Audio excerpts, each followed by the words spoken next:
Hi, my name is Nate Baglios, and today I'm going to go over the differences between the LP6, the LP8, the IN5, and the IN8, and talk about which Kali Audio studio monitor is the right choice for your studio.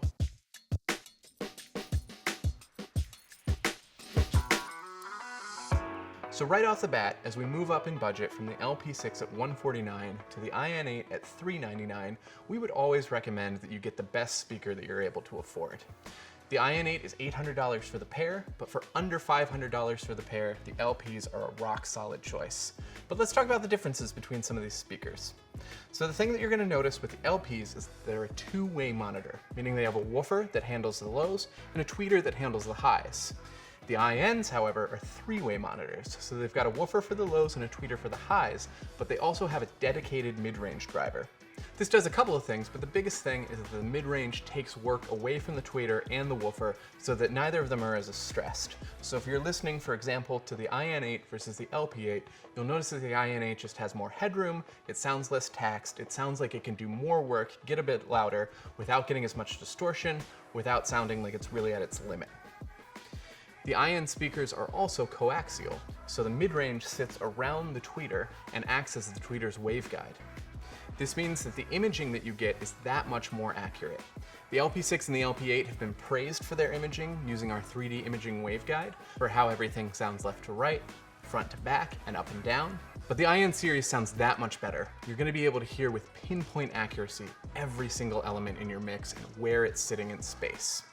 And there's an added benefit, because they are coaxial, they can be put on their sides. So if sightlines are an issue, you can have these speakers placed horizontally, whereas with the LP6, we really recommend that you keep them right side up, or if you need the tweeters closer to your ears, you use them upside down. The INs are also more powerful than the LPs. So the IN5 uses an 80-watt amplifier just for the woofer, whereas the LP has 80 watts of power total. So another question you might ask, should I get the big ones or the little ones? This is a common question, especially if you're trying to figure out what's going to work for you in a smaller space. You can tell our 8-inch speakers are substantially larger than the 5-inch and 6-inch speaker, so if you don't have the space for them, the smaller speaker might be the way to go. The other thing to keep in mind is that the IN5 actually has a smaller footprint than the LP6, so if you need the smallest possible speaker, the IN5 is the right choice. As you move up each speaker to the next speaker, the biggest difference that you're going to notice is that each speaker has less distortion as you go up in price point. So the LP6 at $199 has the highest level of distortion, the IN8 at $399 has a very low level of distortion. And it's the same between the larger speakers and the smaller speakers. Rather than making our 8-inch monitors have way more bass or play way louder than the smaller monitors, the thing that we've done is to use that larger radiating surface area in order to get that lower distortion. This even rings true with the IN8 and the IN5. The IN5 actually has to use more power for the low frequency because that low frequency 5-inch woofer has to move that much more just to be able to put out the same output as the IN8 has with the 8-inch woofer. So even though the IN8 is a 140 watt amp, it actually has more SPL and lower distortion than the IN5. So the bottom line is this: as you move up in budget with our monitors, you're going to get your money's worth in terms of the value, in terms of distortion and the output of the monitors that they're giving you.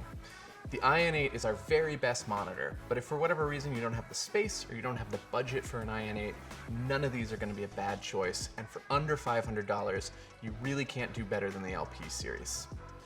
If you still have questions about which speakers are right for you, leave those in the comments below and we'll try to answer those as soon as we can. And you can always find more information at kaliaudio.com. Thanks so much.